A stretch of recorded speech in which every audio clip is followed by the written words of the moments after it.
Good evening प्रिय विद्यार्थियों, आइए पढ़ते हैं भारत का भौतिक स्वरूप।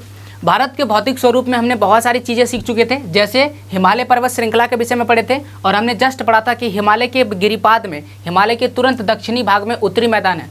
उत्तरी मैदान के बाद हमने देखा था कि भारत का पठारीय भाग देखे थे, उसके बाद राजस्थान, गुजरात, हरियाणा और कुछ भाग पाकिस्तान में जो है वो एक ऐसा एरिया है जो रेगिस्तानी क्षेत्र है, जिसे आप सामान्य भाषा में कह सकते हैं थार मरुस्थल कहते हैं, या फिर उसका नाम भी है। ओके, तो उसके विषय में पढ़ चुके थे। आज हम लोग पढ़ेंगे भारत के तटीय मैदान के विषय में। तो सबसे पहले मैं आपको बता देता हूँ कि तटीय मैदान और तटीय रेखा क्या होता है और तटीय मैदान कहाँ से कहाँ तक होता है, तटीय मैदान की विशेषता क्या होती है, कौन कौन से ऐसे राज्य हैं जो तट रेखा को सम्मिलित है, तट रेखा को स्पर्श करता है, और इसमें द्वीप समूह का क्या योगदान है। ये सारी चीज़ें पहले आपको क्लियर होना चाहिए, तब जा करके आप समझ पाएंगे। सबसे पहले आपको ये क्लियर कर देते हैं कि तटीय मैदान का अर्थ होता क्या है। देखिए, जितने भी तट है, समुद्र के किनारे वाला जो भाग है उसको तट कहते हैं। तो इस ओर भारत का बंगाल की खाड़ी एक समुद्र है और इस ओर जो है अरब का सागर है। दो समुद्र है, बंगाल की खाड़ी, यहाँ पर बांग्लादेश है, बांग्लादेश के जस्ट नीचे बंगाल की खाड़ी है और इस ओर अरब सागर है, और इसके जस्ट सटा हुआ जो भाग आपको दिख रहा है उसे हम तट कहते हैं। तो आप याद रखिएगा, भारत का तट है तट, और उस तट का जो पूरी लंबाई है उसे हम तटीय रेखा की लंबाई कहते हैं।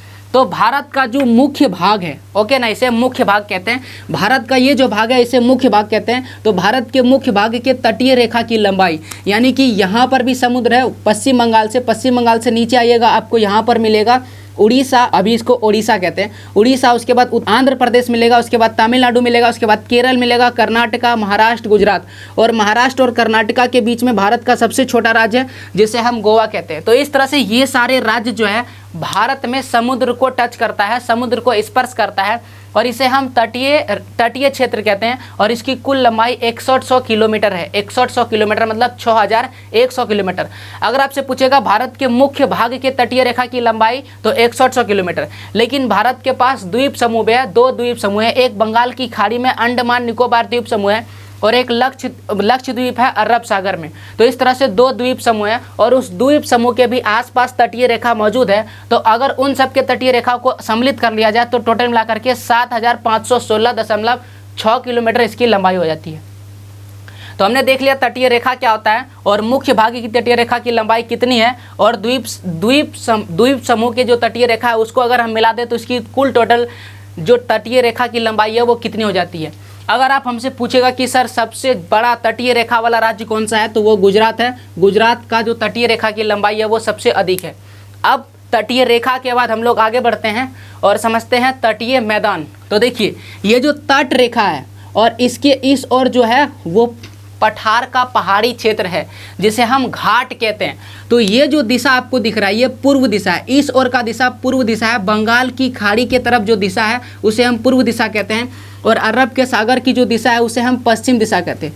तो पूर्व दिशा में जो पूर्वी घाट है, यहाँ पर पूर्वी घाट है, जो सतत तो नहीं है, बीच बीच में गैप है, ये पूर्वी घाट है। और पूर्वी घाट और पूर्वी तटीय रेखा के बीच का जो क्षेत्र है उसे हम तटीय मैदान कहते हैं। यानी कि ये वाला जो क्षेत्र है ये क्या हो जाएगा, तटीय मैदान।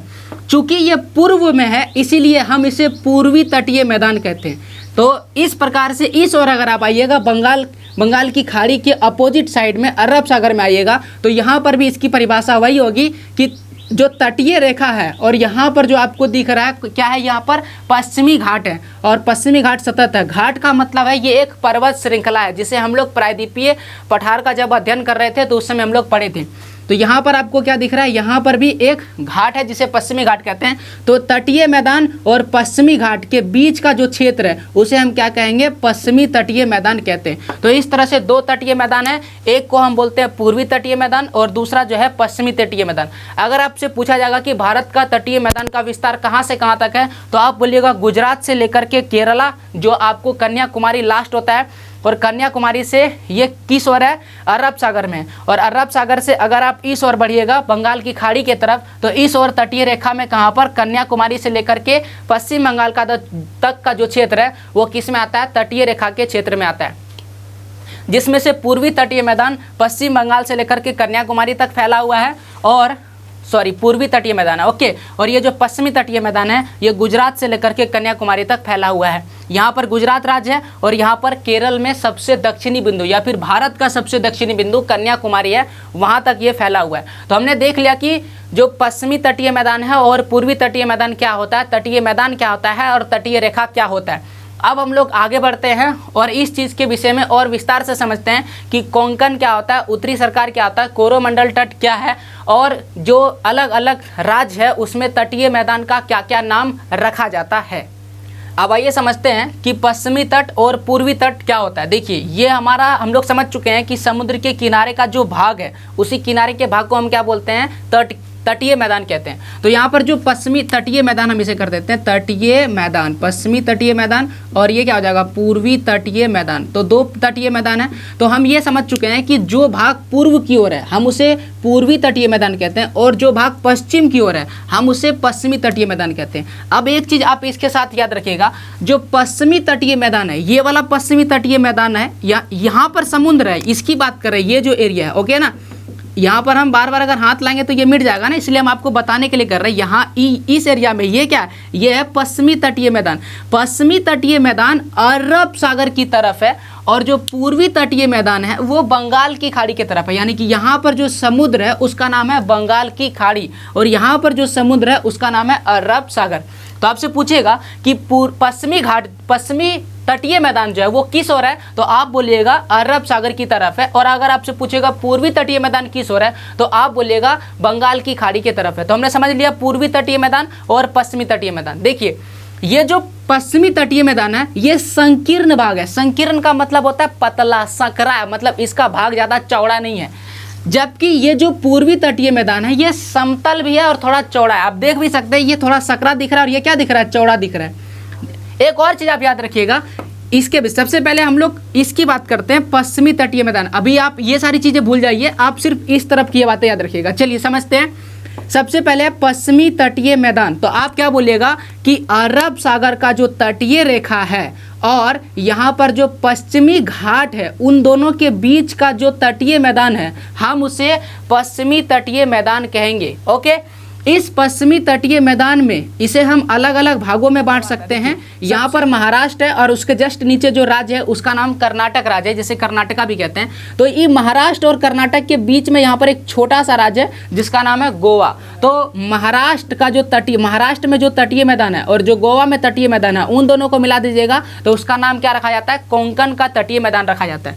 जस्ट इस कोंकण के जस्ट नीचे आइएगा तो आपको मिलेगा कर्नाटक में तटीय मैदान और कर्नाटक में जो तटीय मैदान है हम उसे कन्नड़ का तटीय मैदान कहते हैं, यानी कन्नड़ भाग कहते हैं। और ये जो कन्नड़ का भाग है ये मुख्य रूप से केवल कर्नाटका क्षेत्र में यानी कर्नाटक राज्य में विस्तृत रूप से फैला हुआ है। चूंकि ये सबसे बीच में है इसलिए हम इसे मध्य भाग भी कहते हैं। तो आपसे पूछा जाएगा कि पश्चिम तटीय मैदान का जो मध्य भाग है उसका नाम क्या है, तो आप बोलिएगा कन्नड़ का मैदान है। जस्ट इसके नीचे आइएगा, चूंकि ये सबसे लास्ट में है इसीलिए हम इसे दक्षिणी भाग कहते हैं और ये पूर्ण रूप से केरल राज्य जो दिख रहा है उस राज्य में विस्तृत रूप से फैला हुआ है। तो केरल राज्य में विस्तृत रूप से जो फैला हुआ तटीय मैदान है उसे हम क्या बोलते हैं, मालाबार तट कहते हैं और ये सबसे दक्षिण में है इसलिए हम इसे दक्षिणी भाग पे कहते हैं। तो आपसे पूछेगा कि जो पश्चिमी तट है उसका सबसे दक्षिणी भाग में जो तटीय मैदान है उसका नाम क्या है, तो आप बोलिएगा मालाबार तट। अब इसके विषय में दो बात याद रखिएगा, ये जो आपको तटीय मैदान दिख रहा है पश्चिम तटीय मैदान, ये नीचे दो सकरा है लेकिन जैसे ही ऊपर जाता है ये चौड़ा है। आप देख सकते हैं ये गुजरात का क्षेत्र है, यहाँ पर तटीय मैदान है, यहाँ पर सकरा है लेकिन ऊपर में क्या है, चौड़ा है। तो आप बोलिएगा कि जो पश्चिम तटीय मैदान है उसका उत्तरी भाग चौड़ा है और उत्तरी भाग क्या है, चौड़ा है और दक्षिणी भाग धीरे धीरे क्या है, सकरा होता चला गया। यानी कि उत्तर में आपको जो भाग मिलेगा गुजरात का एरिया वो ज़्यादा चौड़ा देखने को मिलेगा, जबकि आप दक्षिण में आइएगा तो आपको सकरा मिलेगा। उत्तर में जो गुजरात का एरिया है ना हम इसे कठियावाड़ का तटीय मैदान भी कहते हैं। तो गुजरात में जो तटीय मैदान है हम उसे क्या बोलेंगे, कठियावाड़ का तटीय मैदान। ओके, ये भी आप याद रखिएगा। और जैसे उसके बाद आप नीचे आइएगा यहाँ पर आपको मिलेगा कोंकण का मैदान जिसे हम महाराष्ट्र और गोवा का तटीय मैदान कहते हैं। अब ये वाला भाग ही सबसे उत्तरी भाग कहलाता है। ठीक है, अगर आपसे पूछेगा सबसे उत्तरी भाग तो कौन है, महाराष्ट्र और गोवा का, जिसे हम लोग कोंकण तटीय मैदान कहते हैं। तो इस तरह से ये था पश्चिमी घाट, ये किस क्षेत्र में फैला हुआ है। अब एक चीज़ आप याद रखिएगा, यहाँ पर नदी के विषय में एक बार हम इसे मिटा देते हैं। देखिए यहाँ पर जो समुद्र है ना, और यहाँ पर जो भूमि का भाग है, यानी यहाँ जो भूमि है वो उथल भूमि है। यहाँ पर देखिए उथला भूमि इसे कहते हैं। तो पश्चिमी तटीय मैदान में उथला भूमि है। उथला का मतलब क्या है? उथला का मतलब ऊंचा भूमि। देखिए ये एक भूमि है, ओके ना। अब अगर यहाँ से पानी आएगा तो ये क्या होगा, यहाँ पर से पानी डायरेक्ट नीचे गिर जाएगा। यहाँ पर क्या होगा, हम एक बॉक्स लेते हैं, ठीक है। देखिए ये बॉक्स आपको दिख रहा है, इस बॉक्स में ये जो भूमि आपको दिख रहा है ये क्या है, उथला भूमि है। क्यों? क्योंकि जैसे ही यहाँ पर पानी आएगा ये पानी डायरेक्ट नीचे गिर जाएगा, ये पानी डायरेक्ट नीचे गिर जाएगा। और अगर इस तरह से ढाल वाला रहता तो पानी क्या होता, धीरे धीरे आकर के क्या होता, समुद्र में मिलता। तो जो भूमि इस तरह से बिल्कुल सपाट है और यहाँ पर से पानी आएगा डायरेक्ट गिर जाएगा, तो वहाँ पर क्या होता है, उथला भूमि का निर्माण करता है। तो इस तरह की भूमि को क्या बोलते हैं, उथला भूमि कहते हैं। यानी कि ये ऊंचा वाला भाग है, बिल्कुल डायरेक्टे गड्ढा है। बात समझ में आ रहा है? इसमें डायरेक्टे आकर के क्या है, गड्ढा है। तो इस तरह से भूमि उथला भूमि कहते हैं। जबकि आप ये वाला भाग देखिएगा, इसे हम गहरा भूमि कहते हैं। तो ये क्या होता है, इस तरह से भूमि है, ये हल्का इस तरह सपाट है, मतलब कि ये धीरे धीरे आकर के गड्ढा है, ओके ना। ये गहरा है लेकिन ये क्या है, धीरे धीरे आकर के गड्ढा है। तो अब यहाँ पर एक बात समझिएगा, यहाँ पर जो भी नदियाँ गिरती है वो डेल्टा का निर्माण करती है, जबकि यहाँ पर जो नदियाँ गिरती है वो ज्वार नदमुख का निर्माण करती है। ये क्या होता है आपको समझाते हैं। यहाँ पर दो नदी गिरती है, नर्मदा और तापी। जब ये नदी आती है तो ऐसे करके आ करके डायरेक्ट गिर जाती है, जिसके चलते क्या होता है, ये जो भी मलबा लाया अपने साथ वो सीधे आकर के नदी में गिर जाती है, और गिरने के चलते ये डेल्टा का निर्माण नहीं कर पाती है। जबकि इस और जो नदियाँ बहती है वो इस प्रकार से ढाल है, वो धीरे धीरे आकर के बहती है, और धीरे धीरे बहने के चलते अपने साथ जो मलबा लाता है उसको बहा नहीं पाती है, और नहीं बहा पाती है, तो यहाँ पर ये जमा कर देती है और नदियाँ कट जाती है। एक इधर चल गई और एक इधर चली गई, तो बीच में जो भूमि बच गया, यहाँ पर जो मृदा बच गया, वही मृदा क्या कहलाता है, डेल्टा कहलाता है। तो यहाँ पर जो नदियाँ बहती है वो डेल्टा का निर्माण करती है, और इस और जो नदी गिरती है वो डेल्टा का निर्माण नहीं करती है, बल्कि ज्वार नदमुख निर्माण करती है। यहाँ पर वर्षा अधिक होता है, और यहाँ पर वर्षा कह सकते हैं इतना अधिक होता है कि यहाँ की जो मिट्टी है वो उसमें बहुत ज़्यादा पानी पड़ जाता है, जिससे इस तरफ की जो मिट्टी है वो लेटराइट मृदा हो जाता है। अब इस लेटराइट मृदा को समझते हैं, लेटराइट मृदा होता क्या है। तो यहाँ पर लेटराइट मृदा पाया जाता है। अब ये लेटराइट मृदा निर्माण किस प्रकार से होता है, इसे समझिए। लेटराइट मृदा तब बनती है जब अधिक ज़्यादा गर्मी पड़ता है और अधिक ज़्यादा वर्षा होता है, दोनों जब सबसे अधिक हो जाएगा तो लेटराइट मृदा का निर्माण होगा। अब ये लेटराइट मृदा निर्माण किस प्रकार से होता है, इस तरह समझने के लिए आप कल्पना कीजिए कि अब जब बरसात का मौसम होता है तो हमारे छत से क्या होता है, पानी गिरता है, बहुत ज़्यादा पानी गिरता है। पाइप से जो पानी गिरता है उसकी कल्पना कर रही है, या फिर चापाकल के पास जब बार बार पानी गिरता है तो उस पानी गिरने के चलते क्या होता है, जो महीन महीन कण है वो वास हो जाता है, धुल जाता है, ठीक है, और वो बह जाता है या फिर वो नीचे चला जाता है, और ऊपर में सिर्फ आपको कंकड़ ही दिखाई देते, बड़े बड़े छोटे छोटे कंकड़ दिखाई देंगे। मिट्टी आपको दिखाई नहीं देगा, वहां पर पैर रखिएगा तो आपको पैर में कीचड़ नहीं लगेगा। क्यों? क्योंकि वहां पर जो महीन कण है वो नीचे जा चुका है, और ऊपर में सिर्फ आपको कंकड़ देखने को मिलेगा, क्योंकि वहां पर महीन कण पूरी तरह से धुल चुका है। इस प्रकार की मृदा को हम क्या बोलते हैं, लेटराइट मृदा कहते हैं। अब आप बोलेगा कि क्या सर वहाँ पर मिट्टी नहीं है, वहाँ पर मिट्टी है, मिट्टी का कण जो है अंदर चला गया है और ऊपर में सिर्फ आपको कंकड़ दिख रहा है, और इस प्रकार की मृदा है लेटराइट मृदा। लेटराइट मृदा भी बहुत ज़्यादा उपयोगी होता है। इस क्षेत्र में आपको चाय और मसाले की खेती सबसे अधिक देखने को मिलेगा, ओके। और केरल में क्या होता है, केरल जो है मसालों का यहाँ पर बहुत ज़्यादा उत्पादन होता है, और साथ ही साथ आप कह सकते हैं कि चाय वगैरह का भी इन क्षेत्रों में, केरल कर्नाटका इन क्षेत्रों में सबसे अधिक होता है। तो हमने समझ लिया यहाँ पर पश्चिम तटीय मैदान किस प्रकार से है, यहाँ पर कैसी मृदा पाई जाती है, इसके अलग अलग भाग क्या है, गुजरात में इसका नाम क्या है, महाराष्ट्र और गोवा में इसका नाम क्या है। महाराष्ट्र और गोवा में से कोंकण का मैदान कहते हैं, गुजरात में से काठियावाड़ का मैदान कहते हैं, और इसका जो मध्य भाग है वो कहाँ पर है, कर्नाटका के क्षेत्र में, जहाँ पर इसे कन्नड़ का मैदान कहते हैं। जस्ट इसके नीचे आइएगा तो ये सबसे लास्ट हो जाएगा, इसे हम सबसे दक्षिणी भाग कहते हैं, और इस भाग का नाम क्या है, इस भाग का नाम है मालाबार तट। अब आइए समझते हैं पूर्वी तटीय मैदान के विषय में। तो हम समझ चुके हैं कि ये जो भाग है ये पूर्वी तटीय मैदान है, और हम आपको यह भी बता चुके हैं कि जो पूर्वी तटीय मैदान है वो पश्चिमी तटीय मैदान के मुकाबले में थोड़ा चौड़ा है, और पूर्वी तटीय मैदान कम चौड़ा है। लेकिन आपको यह भी बताएं कि पश्चिमी तटीय मैदान जो है यहाँ पर ही आपको चौड़ा देखने मिलेगा,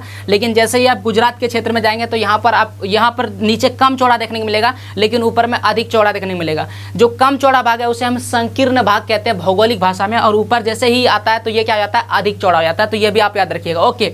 यहाँ पर आते हैं, यहाँ पर आपको मैक्सिमम जो है चौड़ाई अधिक देखने मिलेगा, यानी कि इसके मुकाबले में इसका क्षेत्रफल क्या है, अधिक है। अब देखिए ये जो पूर्वी घाट है इसे हम अलग अलग भागों में बांट सकते हैं। इसका मुख्य रूप से दो भाग है, तो इस दो भाग को हम कैसे करते हैं, तो यहाँ पर कृष्णा नदी है, ठीक है, और कृष्णा नदी का जो मुहाना है, मुहाना का मतलब होता है वह भाग जहाँ पर नदी किसी समुद्र में जाकर के मिल जाती है, तो उस भाग को हम नदी का मुहाना कहते हैं। तो तो यहाँ पर कृष्णा नदी का मुहाना है, तो कृष्णा नदी का मुहाना से लेकर के अगर आप कन्याकुमारी तक आइएगा तो इस बीच जो क्षेत्र आता है हम इसे कोरोमंडल का तट कहते हैं। और कृष्णा नदी के मुहाने से जब आप उत्तर की ओर बढ़िएगा तो कृष्णा नदी के मुहाने से लेकर के पश्चिम बंगाल का जो तट है वहाँ तक के क्षेत्र को हम उत्तरी सरकार कहते हैं और इसका दो मुख्य भाग है। तो हमने समझ लिया कि कोरोमंडल तट किसे कहते हैं और उत्तरी सरकार किसे कहते हैं, ये केवल तटीय मैदान का नाम है। ओके, तो अब हम एक और बात आपको समझा देते हैं। यहाँ पर अलग अलग जो क्षेत्र है इसमें एक कुछ और नाम है, जैसे कि यहाँ पर आंध्र प्रदेश राज्य है और आंध्र प्रदेश में जो तटीय क्षेत्र है हम उसे आंध्र तटीय मैदान भी कहते हैं, आंध्र तटीय मैदान।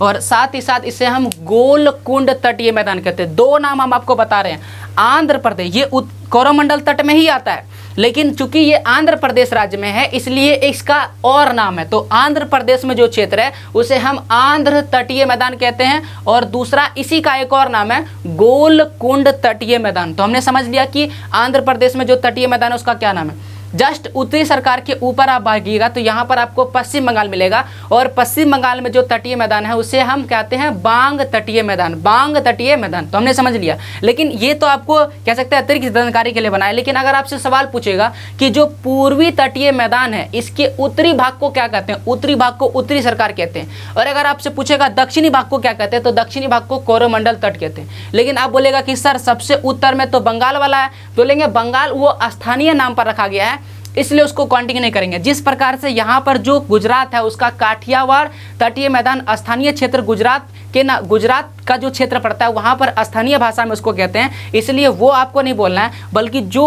मुख्य रूप से स्वीकार किया गया है उसको आपको बोलना है। तो अगर आप बोलेगा सबसे उत्तरी भाग पश्चिमी तटीय मैदान का, तो पश्चिमी तटीय मैदान का सबसे उत्तरी भाग कोंकण का मैदान है जो कहाँ पर है, महाराष्ट्र और गोवा के क्षेत्र में फैला है। मध्य भाग में कौन है, कन्नड़ का मैदान है जो कहाँ पर फैला है, कर्नाटक के राज्य के क्षेत्र में फैला है। जस्ट इसके नीचे आइएगा तो सबसे दक्षिणी भाग में कौन है, केरल के राज्य में फैला हुआ है, कौन सा है, मालाबार तट। उसी प्रकार से यहाँ पर जो सबसे उत्तर भाग में उसे उत्तरी भाग कहते हैं और जो दक्षिण भाग में उसे हम क्या बोलते हैं, कोरोमंडल तट कहते हैं। सवाल को अगर आप सही से सुनिएगा तो जवाब भी सही आएगा। जैसे पूर्वी घाट का सबसे पश्चिमी भाग, पूर्वी तटीय मैदान का सबसे दक्षिणी भाग, तो दक्षिण में कौन है, ये है पूर्वी तटीय भाग, उसका दक्षिण में कौन है, कोरोमंडल तट। लेकिन यही सवाल को उल्टा करके पूछ दिया जाए, जैसे कि पश्चिमी तटीय मैदान का सबसे दक्षिणी भाग, तो पश्चिमी तटीय मैदान ये है और इसका सबसे दक्षिणी भाग केरल राज्य में मौजूद है और केरल राज्य में जो तटीय मैदान है उसे हम मालाबार तट कहते हैं। ओके, अब यहाँ पर हम लोग समझ चुके हैं। अब यहाँ पर मृदा के विषय में बात करते हैं। तो यहाँ पर जो मृदा पाई जाती है वो जलोढ़ मृदा पाई जाती है और हम लोग जब उत्तरी मैदान को पढ़ रहे थे तब हम लोग समझ चुके हैं कि जलोढ़ मृदा बहुत ज़्यादा उपजाऊ होती है।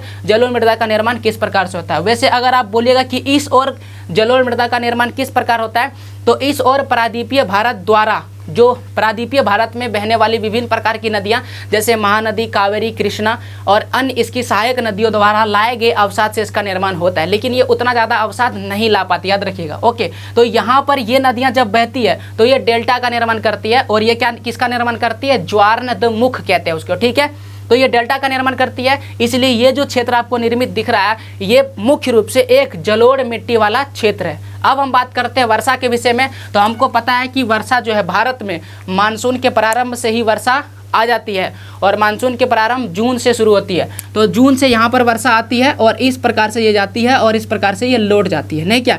तो इस प्रकार से ये जाने के क्रम में यहाँ पर वर्षा होता है, ठीक है, यहाँ पर वर्षा होता है। लेकिन जाने के क्रम में चूंकि यहाँ पर पर्वत श्रृंखला है, ये पूर्वी घाट का पर्वत श्रृंखला है, इसलिए ये उस ओर नहीं जा पाता है, इसलिए यहाँ पर वर्षा नहीं होता है। ओके, जब ये वापस लौटती है नवंबर दिसंबर के समय में, तो नवंबर दिसंबर के समय में लौटते समय इस पर्वतों से टकराती है और इस तरफ से इन क्षेत्रों में क्या होता है, वर्षा होता है। तो याद रखिएगा मई जून के समय जब वर्षा जाती है, जब मानसून की शुरुआत होती है, तब वर्षा किस ओर होता है, तब वर्षा होती है पश्चिमी तटीय मैदान में।